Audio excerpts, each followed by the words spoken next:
kepemimpinan menurut para ahli. Beberapa ahli mengemukakan definisi mengenai kepemimpinan, diantaranya adalah Amirullah 2015-167. Orang yang memiliki wewenang untuk memberi tugas mempunyai kemampuan untuk membujuk atau mempengaruhi orang lain dengan melalui pola hubungan yang baik guna mencapai tujuan yang telah ditentukan. Menurut Erni dan Kurniawan 2005-255, kepemimpinan adalah seseorang yang memiliki kemampuan mempengaruhi perilaku orang lain tanpa menggunakan kekuatan sehingga orang yang dipimpin menerima dirinya sebagai sosok yang layak memimpin mereka. Martinus Yamin dan Maisah 2010-74, kepemimpinan adalah suatu proses mempengaruhi yang dilakukan oleh seseorang dalam mengelola anggota kelompoknya untuk mencapai tujuan organisasi. Kepemimpinan merupakan kemampuan untuk mempengaruhi orang lain agar mau melaksanakan suatu pekerjaan yang sesuai dengan keinginan. Akan mempresentasikan tentang fungsi pemimpin. Yang pertama, fungsi instruktif. Pemimpin berfungsi sebagai komunikator yang menentukan semua aspek di dalam ruang lingkup sebuah organisasi. Beberapa hal yang perlu diperhatikan dalam fungsi instruktif seperti cara mengerjakan perintah, melaksanakan dan melaporkan hasil, dan tempat mengerjakan perintah, sehingga setiap keputusan dapat diwujudkan secara efektif. Yang kedua, fungsi konsultatif. Pemimpin bisa menggunakan fungsi konsultatif sebagai komunikasi dua arah. Bentuk komunikasi ini dibutuhkan saat pemimpin dalam usaha menetapkan kebijakan atau keputusan memerlukan bahan pertimbangan dari kelompok yang dipimpinnya. Dengan begitu, seorang pemimpin dapat mengambil keputusan secara efektif dan maksimal. Lalu, yang ketiga ada fungsi partisipasi. Fungsi kepemimpinan berikutnya melibatkan anggota untuk turut serta dalam setiap pengambilan kebijakan. Hal tersebut perlu dilakukan seorang pemimpin agar orang yang dipimpinnya memiliki kesempatan untuk berpartisipasi dalam melaksanakan kegiatan yang akan dilakukan. Selain itu, fungsi partisipasi harus dijalankan supaya anggota dapat secara aktif mengikuti setiap proses yang sedang dijalankan organisasi. Yang keempat, tentang fungsi delegasi. Dalam menjalankan fungsi delegasi, pemimpin harus memberikan kepercayaan kepada orang yang dipimpinnya, seperti pelimpahan wewenang dan turut andil dalam menentukan keputusan. Hal ini perlu dilakukan karena tujuan organisasi tidak dapat dicapai secara maksimal jika seorang pemimpin bekerja sendiri. Jadi oleh karena itu, kerjasama antar pemimpin dan anggota sangat diperlukan dalam sebuah organisasi. Yang kelima, fungsi pengendalian. Salah satu fungsi pemimpin ialah mampu mengatur aktivitas dari para anggota secara terarah. Pemimpin harus mampu memberi arahan, bimbingan, serta contoh yang baik terhadap anggota. Dalam mewujudkan fungsi pengendalian ini, seorang pemimpin perlu mengadakan kegiatan bimbingan, koordinasi, dan Di sini saya akan menyampaikan tentang menguraikan dan menjelaskan tipe-tipe kepemimpinan. Gaya kepemimpinan partisipatif atau demokratis. Yang kedua, gaya kepemimpinan otokratik. Yang ketiga, ada gaya kepemimpinan laissez-faire. Untuk yang pertama, gaya kepemimpinan partisipatif atau demokratis merupakan gaya kepemimpinan yang menitik beratkan pada usaha seorang pemimpin dalam melibatkan partisipasi para pengikutnya dalam setiap pengambilan keputusan. Gaya kepemimpinan partisipatif adalah pemimpin yang pendidikan melibatkan partisipasi guru, siswa, dan staf administrasi dalam setiap pengambilan keputusan, baik aturan pendidikan maupun putusan-putusan lainnya. Dua, ada gaya kepemimpinan otokratik. Gaya kepemimpinan ini lebih menitik beratkan pada otoritas pemimpin dalam mengesampingkan partisipasi dan gaya kreatif para pengikutnya. Gaya kepemimpinan pendidikan yang otokratif sangat mengesampingkan peran serta kemampuan guru, siswa, dan staf administrasi dalam setiap kebijakan yang ditempuhnya. Antaranya, satu, memperlakukan para pengikut sama dengan alat-alat lain dalam organisasi. Dua, mengutamakan orientasi terhadap pelaksanaan dan penyelesaian tugas tanpa mengaitkan pelaksanaan tugas tersebut dengan berkepentingan dan kebutuhan para pengikut. Tiga, mengabaikan peranan para pengikut dalam proses pengambilan keputusan. Gaya kepemimpinan laissez-faire. Gaya kepemimpinan laissez-faire juga disebut sebagai kepemimpinan liberal merupakan suatu pola pengabaian sehingga pemimpin berusaha menghindari tanggung jawab terhadap pengikutnya. Dalam proses pengambilan keputusan, pemimpin tidak mengarahkan dan memberikan perintah kepada para pengikutnya menentukan sendiri. Ia bisa hanya menggantikan dan memperhatikan tanpa berpartisipasi langsung. Karakteristik utama pada gaya kepemimpinan Lajos Pairen meliputi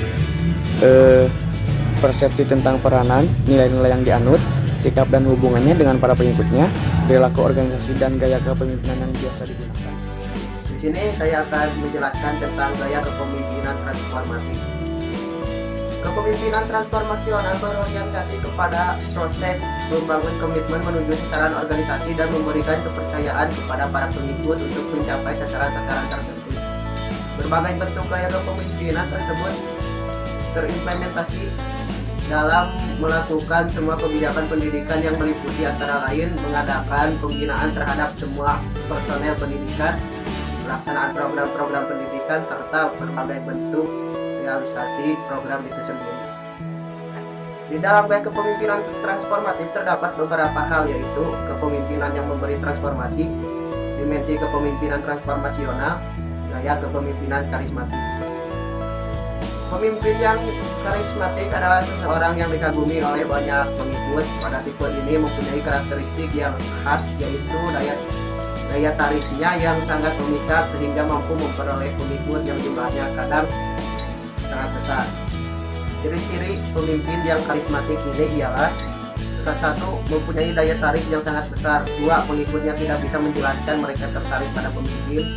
Tiga, seolah-olah mempunyai kekuatan gaib atau supranatural power. Empat, karisma yang dimiliki tidak terpaut oleh umur, kekayaan, kesehatan, ataupun oleh wajah. Tipe ini banyak terdapat di masyarakat yang masih tradisional, umumnya di masyarakat yang agraris. 6. Gaya kepemimpinan paternalistis. Ciri-ciri ini ialah: A. Bersikap mempunyai wawasan yang luas. B. Menutup kesempatan pada bawahan untuk berekreasi dan berfantasi. C. Bersifat terlalu melindungi. D. Menganggap bahwa bawahan tidak dewasa.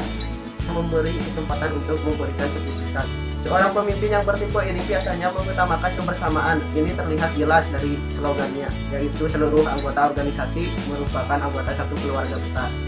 Berdasarkan nilai kebersamaan itu dalam organisasi yang dipimpin oleh seorang pemimpin yang paternalistik, kepentingan bersama dan perlakuan yang sangat terlihat menonjol pula. Artinya pemimpin yang bersangkutan berusaha untuk memperlakukan semua orang dan semua satuan kerja terdapat di dalam organisasi seadil dan serta mutu.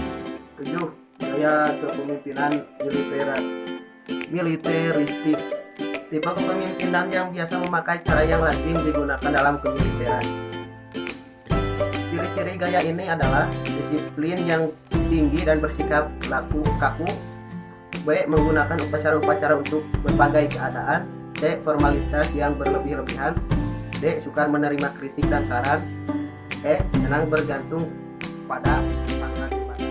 Di sini saya akan memaparkan materi tentang gaya kepemimpinan visioner. Pemimpin visioner mengartikulasikan kemana kelompok berjalan, tetapi bukan bagaimana cara mencapai tujuan, membebaskan orang yang berinovasi, bereksperimen, dan menghadapi risiko yang sudah diperhitungkan. Adapun ciri-ciri pemimpin visioner yaitu menggunakan inspirasi bersama dengan Tritunggal, yaitu kepercayaan diri, kesadaran diri, dan empati. Berbeda dengan tipe-tipe kepemimpinan yang dijelaskan sebelumnya, adalah gaya trilogi kepemimpinan yang digagaskan oleh Ki Hajar Dewantara yang kemudian sejak 1979 digalakkan menjadi kepemimpinan Pancasila. Menurut Effendi membahas secara khusus mengenai tipe kepemimpinan atau tipe 3 kelakuan kepemimpinan. Yang berarti pertama, kepemimpinan berarti di depan memberi teladan. Kemudian yang kedua, kepemimpinan berarti di tengah menciptakan peluang berkarya. Kemudian yang ketiga, kepemimpinan berarti dari belakang memberikan dorongan dan arahan. Adapun efektivitas tipe trilogi kepemimpinan tersebut terjadi apabila pemimpin memiliki kredibilitas yang diindikasikan dengan kepemilikan, kewibawaan, kejujuran, terpercaya, bijaksana, mengayomi, berani mawas diri, kemudian mampu melihat jauh ke depan, berani dan mampu mengatasi kesulitan, bersikap wajar, lugas dan bertanggung jawab, sederhana, penuh pengabdian, berjiwa besar, yang dan terakhir ada ingin tahu. Itu menurut Effendi. Tipe pemimpin yang baik adalah: yang pertama, pemimpin yang demokratis, yaitu diperankan oleh semua pemimpin yang di sekolah dan pemimpin pendidikan tinggi. Dan yang kedua, pemimpin yang karismatik, bahwa kepala sekolah, guru, dan semua pemimpin akademik harus memiliki kewibawaan dalam menjalankan tugasnya.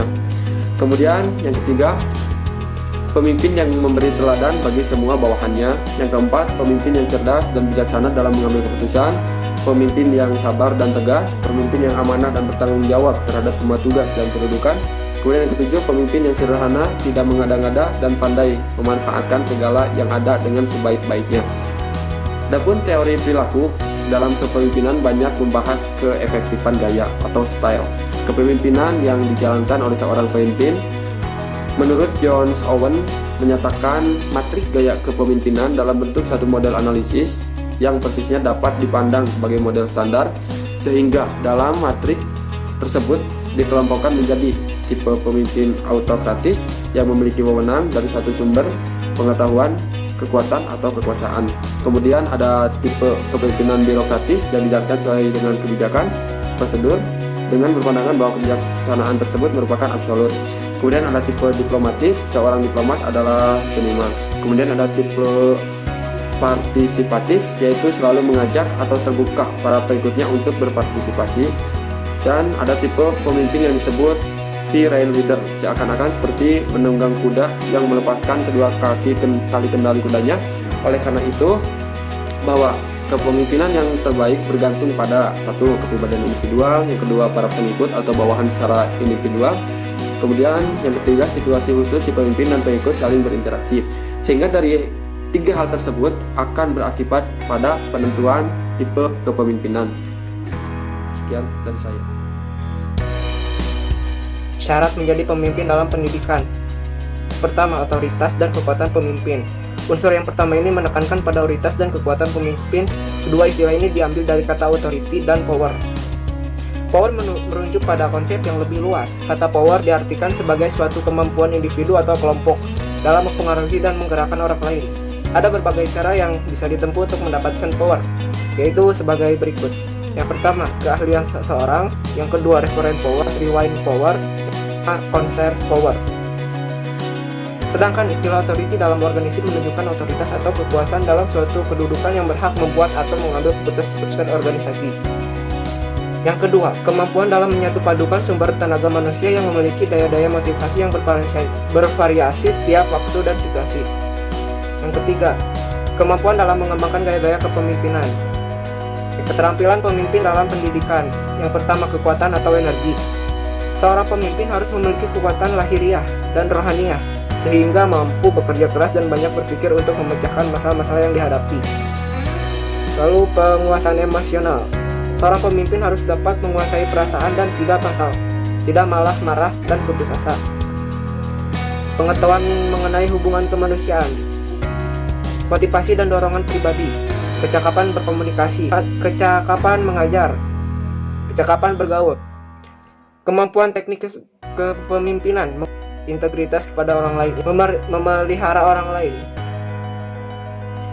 percaya terhadap kemampuan orang lain, lalu mendengar apa yang disampaikan orang lain, lalu kemampuan memahami orang tua. Setiap orang sebenarnya ingin didengar, dihormati, dan dipahami. Ketika orang melihat bahwa mereka dipahami, mereka akan merasa dimotivasi dan dipengaruhi secara positif. Sesungguhnya cara paling halus dan jitu untuk mempengaruhi dan mengambil hati orang lain adalah dengan memahami dan mendengarkan apa yang dia sampaikan. Berikan sepenuhnya apa yang sudah menjadi hak mereka tanpa harus melalaikan pendidikan untuk mereka sadar akan kewajiban mereka juga. Sekian dari saya. Di sini saya akan sedikit menjelaskan materi tentang tipe-tipe kepemimpinan. Yang pertama, mengembangkan bakat orang lain. Berarti kita membantu mereka menangkap peluang untuk membantu mewujudkan potensi mereka. Berikan kesempatan kepada orang yang kita pimpin agar mereka bisa terus maju dan meraih jenjang yang lebih tinggi. Tak akan pernah kita rugi bila kelak orang yang kita pimpin menjadi individu yang mandiri dan lebih sukses. Bahkan mereka mungkin akan menjadi akses ataupun relasi yang menguntungkan bagi kita di masa depan. Yang kedua, menjadi arah atau navigator. Bagi orang lain berarti mengidentifikasi tempat tujuan. ketika seseorang memiliki potensi pribadinya, maka ia memerlukan arah untuk mengembangkan potensi tersebut.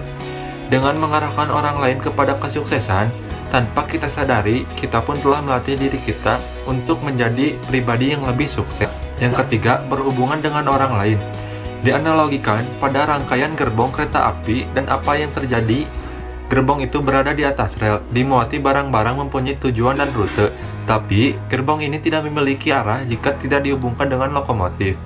Sama halnya ketika kita membawa orang pergi, kemana mereka harus pergi, di mana keberadaannya, ini hanya akan diketahui jika kita memiliki hubungan dengan banyak pihak. Yang dimaksud adalah, seseorang pemimpin harus mempunyai arah dan tujuan yang jelas. Relationship dan multiple link adalah salah satu hal yang harus dimiliki oleh seorang pemimpin. Jika ia ingin timnya dan dirinya sukses, semakin banyak relasi dan semakin luas jaringannya yang kita miliki, maka semakin besar peluang yang kita raih. Yang keempat, melengkapi orang lain. Artinya kita mempercayakan orang lain dengan sebuah keputusan penting, maka kita harus dengan senang mendukungnya. Ketika kita memberi wewenang kepada orang lain, maka kita telah meningkatkan kemampuan orang lain tanpa menurunkan kemampuan kita. Maksudnya, jika seorang pemimpin telah mampu mendelegasikan tugas dengan baik kepada bawahannya, berarti ia telah membuat langkah cerdas dalam kerjanya. Tugas yang tercapai lebih banyak dan lebih cepat. Bawahannya semakin pintar, dan pada akhirnya tujuan bersama pun tercapai dengan hasil terbaik. Namun, syarat sebelum pendelegasian adalah berikan penjelasan dan juga ilmu sampai orang yang kita delegasikan tersebut paham dengan benar tentang apa yang harus ia lakukan. Yang kelima, memproduksi orang berpengaruh. Artinya, bagaimana ketika kita telah mengubah orang lain agar ia menjadi pengikut seperti diri kita. Pada akhirnya kita akan mampu menciptakan orang-orang berpengaruh yang kelak akan menciptakan orang-orang seperti kita juga, dan terus seperti itu. Sehingga dalam lingkungan atau koridor kepemimpinan, kita semua personil, elemen, dan pihak memiliki kemampuan seperti kita dan melakukan seperti apa yang kita inginkan tanpa harus selalu diperintah. Mungkin cukup sekian yang saya dapat sampaikan, mohon maaf bila banyak.